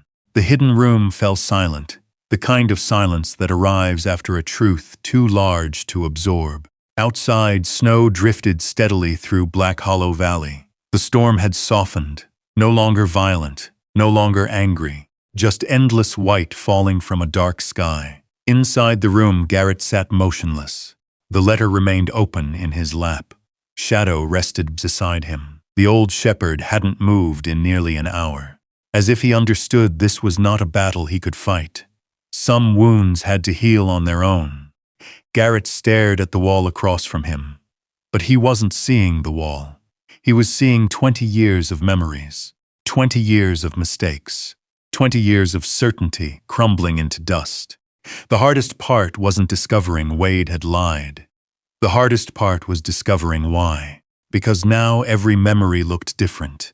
Every conversation, every warning, every strange decision. The signs had always been there. Garrett simply hadn't understood them. And now it was too late to ask questions. Too late to argue. Too late to forgive face to face. Wade was gone. The truth had arrived after the man who needed to hear it most. Garrett rubbed both hands across his face. His beard felt damp. He realized tears had dried there. The discovery embarrassed him for a moment.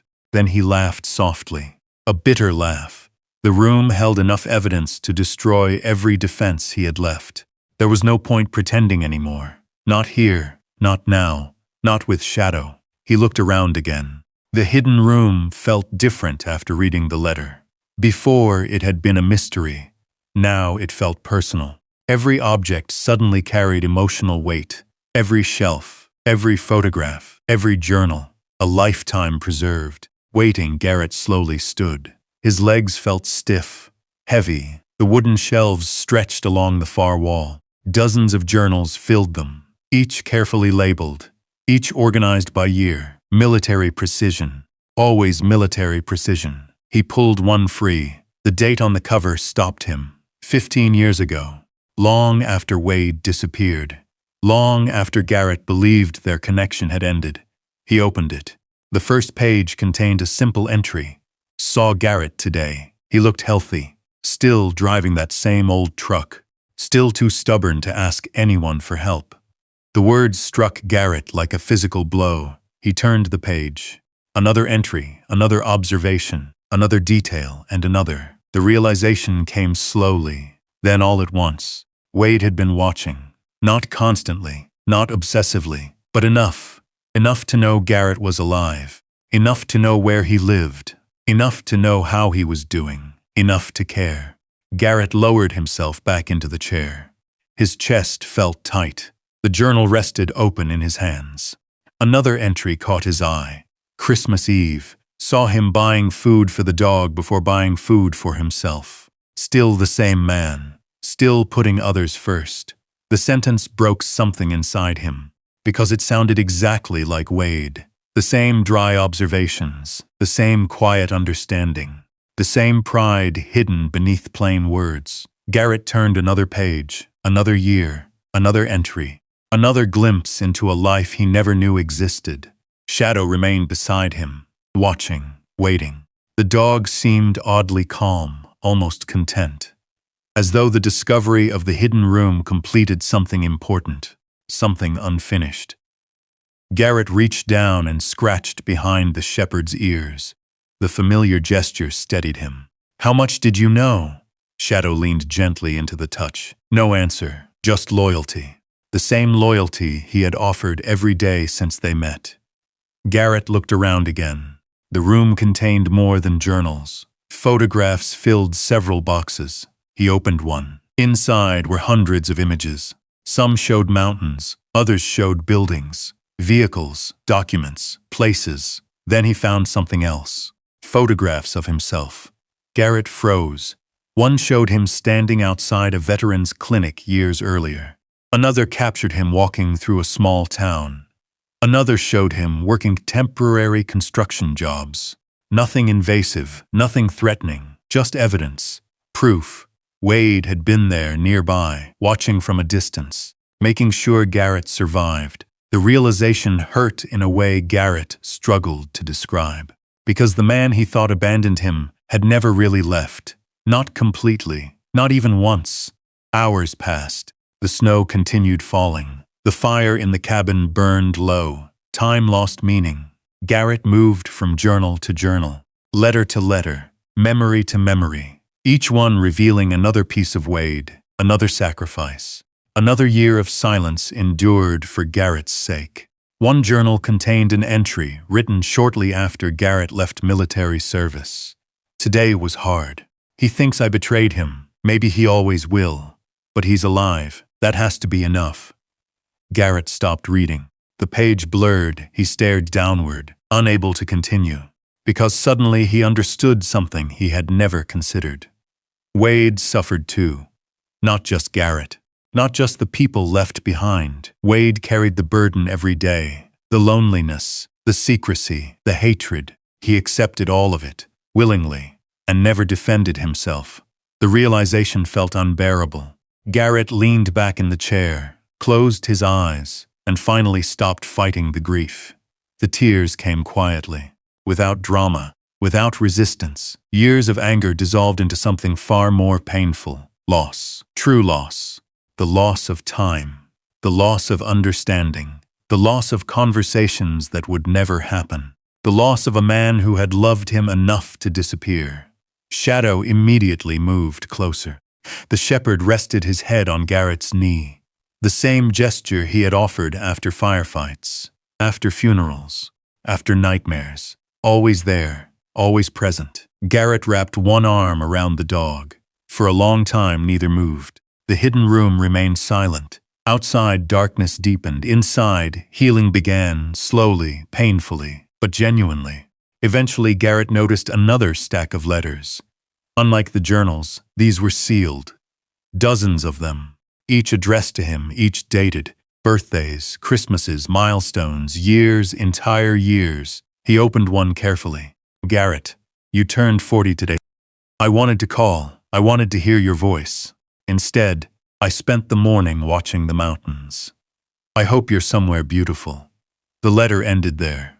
Simple, honest, heartbreaking. Another letter, another birthday, another year, another sacrifice.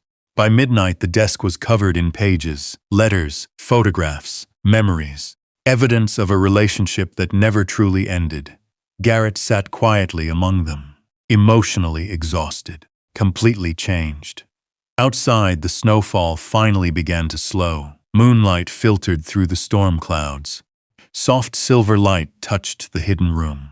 For the first time, Garrett noticed a framed photograph resting on the far shelf. He walked toward it, picked it up. The image showed three figures: a younger Wade, a younger Garrett, and Shadow, years younger, all standing beside a military transport helicopter, laughing, happy, whole family. Garrett stared at the photograph for a long time, then carefully placed it on the desk, beside the letters, beside the journals, beside the truth. The room no longer felt like a secret chamber. It felt like a memorial, a record of one man's love, one man's sacrifice, one man's refusal to stop caring, even from a distance. Even through years of silence, the night stretched onward. The mountains remained still. Shadow eventually fell asleep beside the chair, but Garrett stayed awake, reading, remembering, mourning, and somewhere during that long winter night, a truth settled into his heart. Wade Harrison had never considered him a former student, never considered him merely a teammate, never considered him an obligation. The journals made that unmistakably clear. To Wade, Garrett had been something far more important, the son he never had. And realizing that hurt almost as much as losing him. Dawn arrived quietly over Black Hollow Valley. The storm had finally passed. Sunlight spilled across the mountains, turning fresh snow into fields of gold and silver. The forest glittered beneath the morning sky. It should have been beautiful. Garrett barely noticed. He had spent the entire night inside the hidden room, reading, remembering, grieving. The desk remained covered with letters and journals. Pages lay scattered across its surface like pieces of a life finally revealed. Shadow slept nearby. The old shepherd twitched occasionally in his dreams, perhaps chasing old scents, perhaps reliving old missions. perhaps simply resting after carrying a burden that had never truly been his. Garrett leaned back in the wooden chair. His eyes burned from exhaustion. But he wasn't finished. Not yet. The hidden room still held unanswered questions. Wade had explained the past. Now Garrett needed to understand the present. Why had Summit Peak become so desperate? Why were strangers risking arrests, threats, and arson? What exactly were they looking for? The answer had to be here. Somewhere. He stood and walked toward the military footlockers lining the wall. Each one bore faded markings, dates, locations, operation names, years of Wade's life stored in steel boxes. Most contained records, photographs, maps, equipment. Nothing extraordinary. Then Garrett reached the final locker. Unlike the others, this one was locked. The heavy steel case sat beneath a shelf of journals. Dust covered its surface, but not much. Someone had opened it before, recently enough to leave faint scratches around the latch. Garrett crouched beside it. His pulse quickened. Shadow immediately lifted his head. The dog was awake, watching. The same way he had watched the hidden wall. The same way he had watched every important discovery. Garrett ran his fingers along the steel edges, then noticed something taped beneath the handle. A folded note. He carefully removed it. The handwriting belonged to Wade. Of course it did. If you've reached this box, then you've already learned why I disappeared. What you're about to learn is why they never stopped looking. Garrett felt a chill. The note continued. The evidence is inside. Protect it. Use it wisely. Trust Claire Donovan. She is the only attorney I believed would fight when others wouldn't. Garrett stared at the name. Claire Donovan, the local attorney mentioned in several documents he had already seen. Wade had anticipated everything, even this. The realization no longer surprised him. At this point, nothing about Wade's preparation seemed impossible. Garrett looked at the lock. Old military equipment often used simple backup access methods. After several minutes of inspection, he discovered a hidden release beneath the side handle. The latch clicked. The steel lid slowly opened. Inside lay dozens of neatly organized folders, financial records, property deeds, corporate filings, bank statements, photographs, everything meticulously labeled. Garrett pulled out the first folder. Within minutes, the scale of the discovery became obvious. Summit Peak Development Group was not simply a real estate company. It was a maze, a network, a shell hiding something far larger. Property acquisitions stretched back decades. Ownership records connected dozens of companies across multiple states. The same names appeared repeatedly. Different corporations, different titles, same people. The pattern was unmistakable. Wade had spent years documenting it.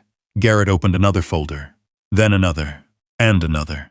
The evidence expanded rapidly. Land purchases, fraudulent transfers, intimidation campaigns, financial laundering operations hidden beneath legitimate business activity. Suddenly, Frank Callahan's warnings made perfect sense. The threats, the pressure, the mysterious property sales. Summit Peak wasn't building communities. It was burying secrets. The company had spent years buying strategic properties throughout the valley, one by one, quietly, methodically, until only Wade's land remained. Garrett looked up. The room suddenly felt smaller, the danger much larger. No wonder they wanted the property. No wonder they kept coming back. No wonder someone tried to burn the barn. They weren't chasing land. They were chasing evidence. Evidence that could destroy everything. Shadow stood and approached. The shepherd nudged Garrett's shoulder gently. The old habit brought a faint smile. "Yeah," Garrett whispered. "I think we found it." But the box wasn't finished. Beneath the folders sat another envelope, thicker, heavier, addressed once again to Garrett. He opened it carefully. Several documents slid onto the desk.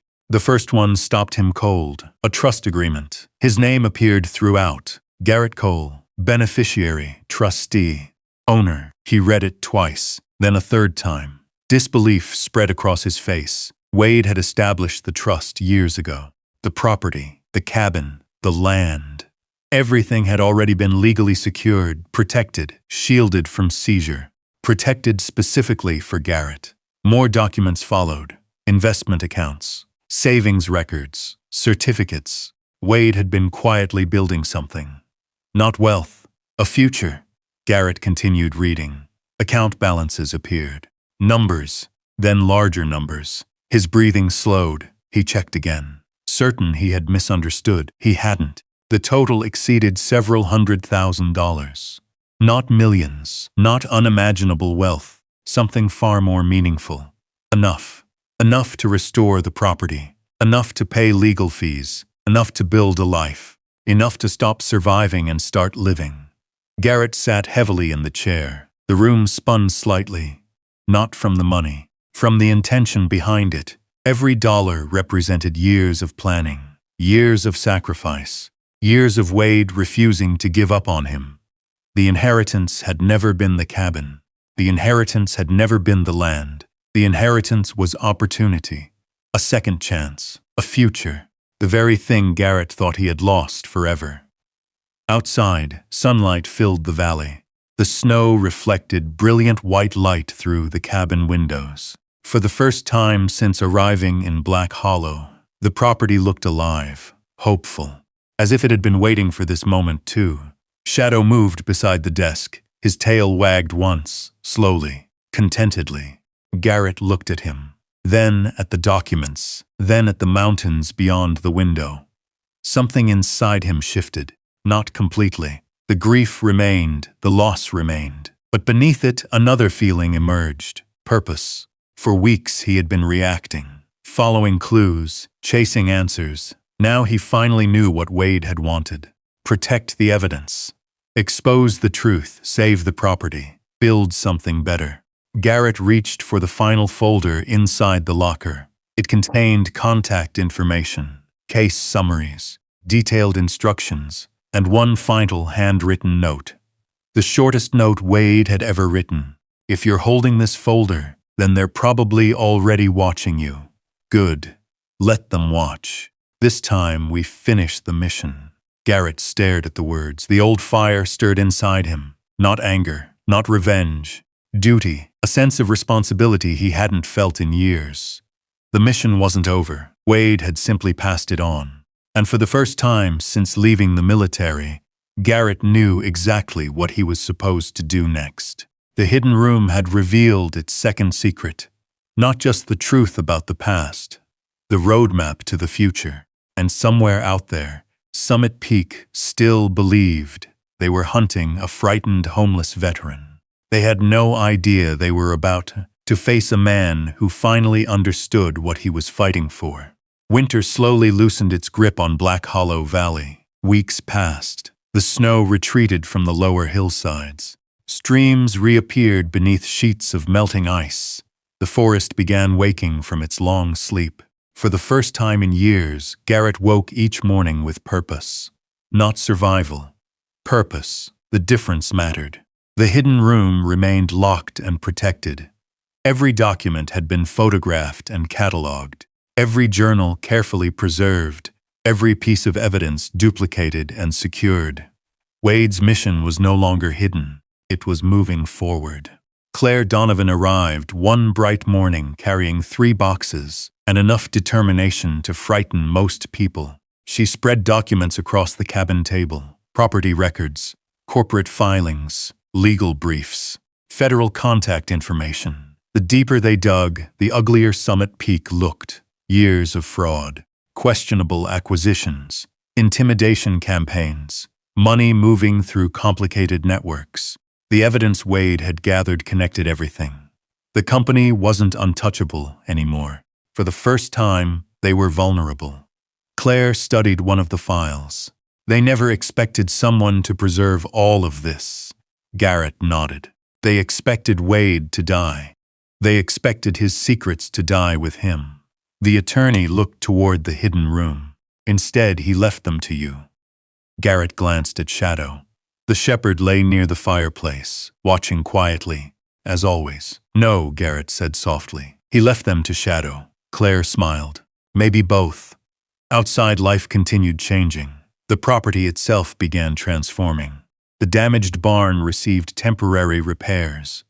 Neighbors started showing up unexpectedly. A retired carpenter named Frank, two brothers who owned a ranch nearby, a widow who brought homemade meals every Friday.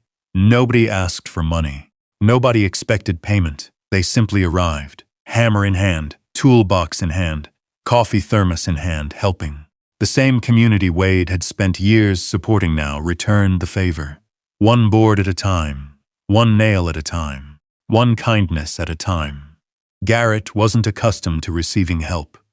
At first it made him uncomfortable. Then something surprising happened. He began enjoying it. The conversations, the laughter, the shared work, the sense of belonging. For years he had drifted through life alone. Now roots were forming beneath him. The cabin changed too. The porch was rebuilt, windows replaced, the roof repaired. Fresh paint covered weathered walls. The old place seemed to breathe again, as if it had simply been waiting for someone to come home. Throughout it all, Shadow remained at Garrett's side. The old shepherd inspected every project, every repair, every visitor, like a foreman supervising construction. The locals adored him. Children brought treats. Neighbors stopped to pet him. Everyone in the valley knew his name. Shadow seemed to enjoy the attention. Though age was beginning to show, his muzzle had grown whiter, his movements slower. Some mornings he took longer to rise. Garrett noticed. He noticed everything, and each sign quietly hurt. One evening, after a long day repairing the barn, Garrett sat on the porch watching sunset spread across the mountains. Shadow rested beside him. The valley glowed beneath golden light, peaceful, beautiful. For the first time in years, Garrett felt something close to happiness. Then headlights appeared. The feeling vanished instantly. A black SUV approached. Not Summit Peak, federal investigators. Claire stepped out first. Two agents followed. Their expressions were serious, but hopeful. The meeting lasted nearly 2 hours. The evidence from Wade's hidden room had triggered multiple investigations. Several companies connected to Summit Peak were already under scrutiny. Financial accounts had been frozen. Search warrants executed. Executives questioned. The walls were closing in. Garrett should have felt victorious. Instead, he felt cautious. Men like Dean Mercer rarely accepted defeat quietly. That instinct proved correct 3 nights later. The attack came after midnight. The valley slept beneath moonlight. Most of the snow had disappeared. Only patches remained beneath the trees. Garrett woke suddenly. Not from a nightmare. From Shadow. The shepherd stood beside the bed, growling, low, controlled danger. Years of instinct immediately activated. Garrett sat upright. The cabin remained dark, silent. Then came a sound. A door, very faint. Somewhere downstairs, Shadow was already moving. Garrett followed. The old dog descended the stairs faster than seemed possible for his age. Every muscle in his body focused, every sense alert. They reached the living room together. The hidden room remained secure. The cabin appeared normal. Then Garrett saw movement outside. Several figures near the barn, flashlights, searching. Not random intruders. Purposeful, desperate. The legal pressure must have reached a breaking point. Someone wanted the evidence. Tonight, before it was too late, Garrett immediately called Claire, then the sheriff, then the federal contact. Procedures, protocols, years of training. The response was already underway. Outside, one of the intruders moved toward the cabin. The man reached the porch. Shadow's growl deepened. Garrett opened the door before the stranger could touch it. The sudden movement startled everyone. The intruder froze, so did his companions. For several seconds, nobody moved. Then Shadow stepped forward. Not attacking, not reckless, protective. The old shepherd positioned himself between Garrett and danger. Exactly as he had done his entire life. The intruders retreated. Fast, they had expected an empty property. Not resistance, not witnesses, not a military dog staring directly through them. One of the men attempted to flee through the side yard. Shadow pursued. Not far. Just enough, just long enough to drive him away from the cabin. Then it happened. The uneven ground, the darkness, the years. Shadow stumbled. Only briefly, only a moment, but Garrett saw it. The shepherd regained his footing immediately. The intruders disappeared into the forest. The danger passed. The property remained safe, yet Garrett barely noticed. His attention remained on Shadow. The dog returned slowly. Not injured seriously, not bleeding, just tired, very tired. The realization landed harder than any confrontation. The mission had been completed. The years were finally catching up. Garrett knelt beside him. The old shepherd pressed his head against Garrett's shoulder. Neither moved for a while. Emergency vehicles arrived soon after. Investigators, deputies, questions, reports, none of it mattered much. The important thing had already happened. Later that night, after everyone left, Garrett sat beside the fireplace. Shadow slept nearby. The room glowed with soft firelight. The hidden wall remained secure. The evidence remained protected. The valley remained quiet. And suddenly Garrett understood something. A memory surfaced. One of Wade's earliest letters.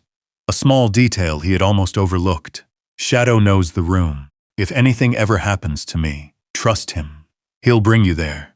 Garrett stared into the flames. The meaning struck him with surprising force. The old shepherd had known all along. Not every detail, not every secret, but enough. Enough to guide him. Enough to refuse giving up. Enough to spend days scratching the same wall. Enough to complete the final mission Wade gave him. Tears gathered unexpectedly. Garrett looked at the sleeping dog.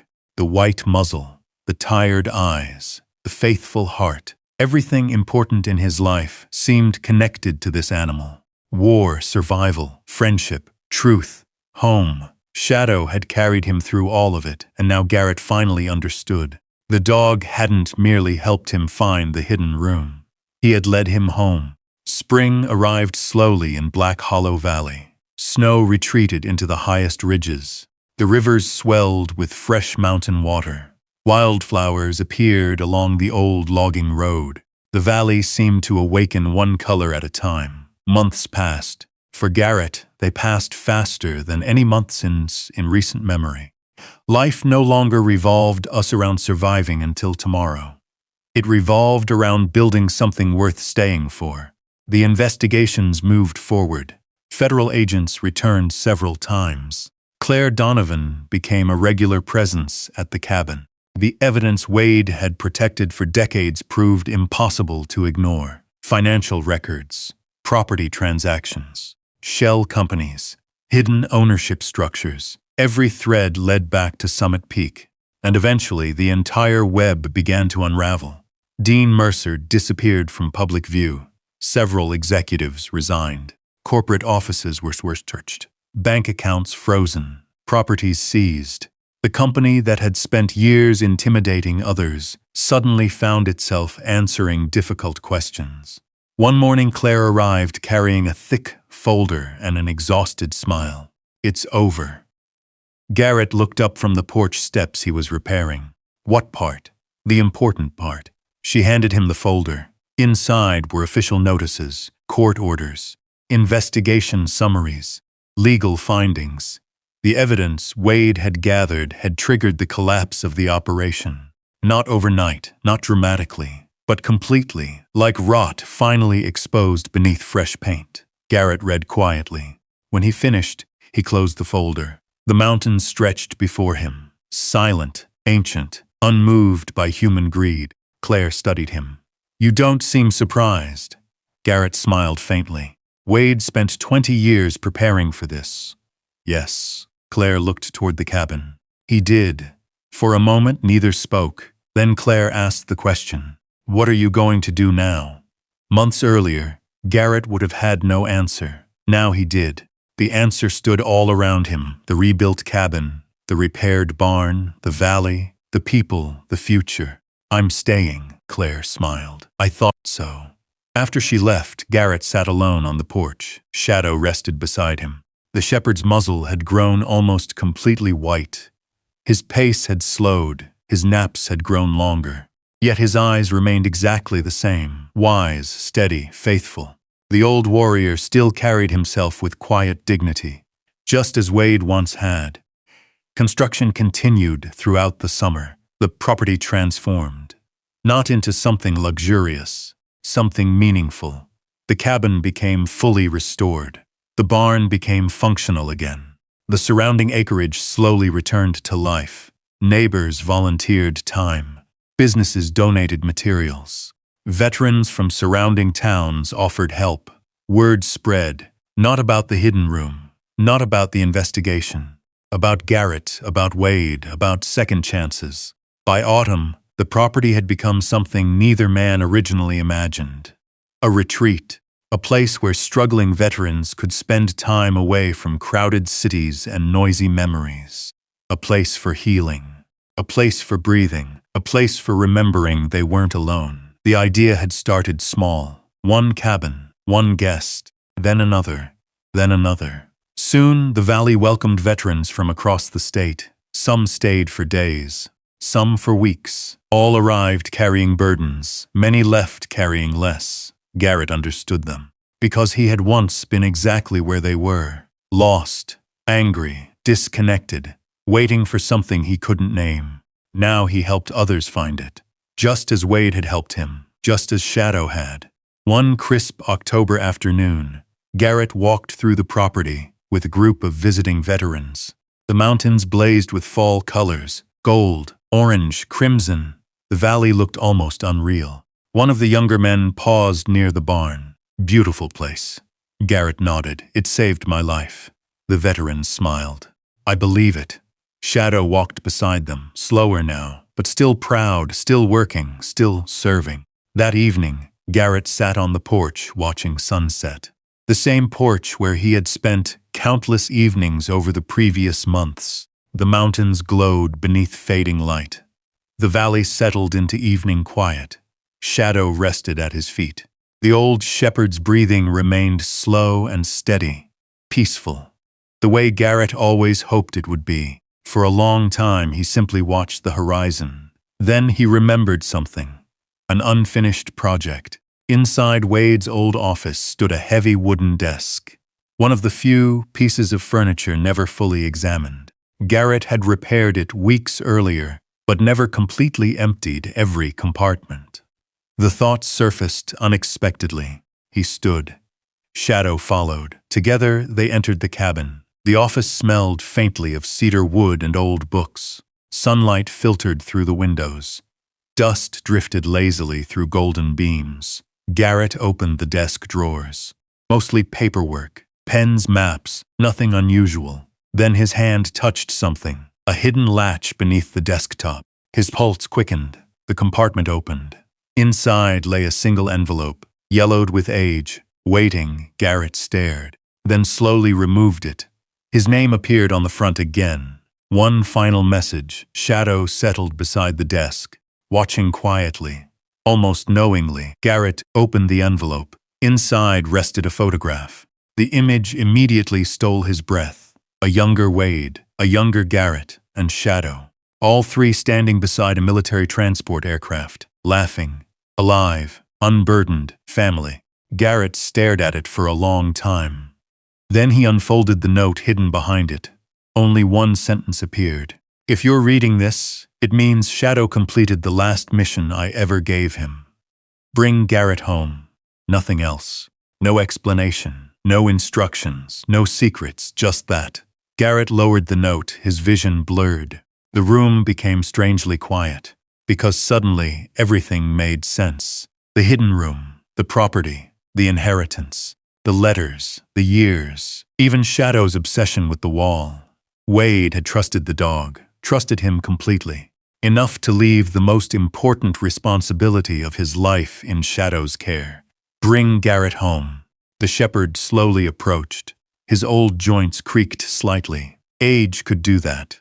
He rested his head against Garrett's leg. The same gesture, the same loyalty, the same unwavering devotion that had carried them through war, loss, and loneliness. Garrett knelt beside him, one hand resting gently on the dog's neck. Neither moved, neither needed to. Outside, the sun slipped behind the mountains. Evening settled across Black Hollow Valley. The world glowed with the soft amber light that appears only at day's end. Later, Garrett carried a chair onto the porch. The photograph rested in his hands. Shadow lay beside him. The mountains stretched endlessly before them, but they no longer felt empty. They felt familiar. They felt welcoming. They felt like home. For years, Garrett had believed he lost everything. His career, his purpose, his family, his future. The truth had been waiting here all along, hidden behind a wall, protected by a friend, guarded by a dog. The inheritance was never the land. The sealed room was never the treasure. The real gift was the truth. The love Garrett never saw, the sacrifice he never understood, and the home his dog refused to let him lose. As darkness settled over the valley, Garrett looked down at Shadow. The old shepherd had finally closed his eyes. Content, peaceful, mission accomplished. Garrett smiled. For the first time in many years, the smile came easily, because he finally understood something Wade had known all along. Sometimes the people we think abandoned us were carrying burdens we never saw. Sometimes loyalty survives decades of silence, and sometimes a dog sees the path home long before his human ever does. If you believe loyalty, courage, and second chances still matter, comment yes below. And if you've ever had a dog, a friend, or a family member who helped guide you through a hard season, share your story in the comments. We'd love to hear it. Subscribe and join us for more stories of justice, dignity, and perseverance here in the land of the free.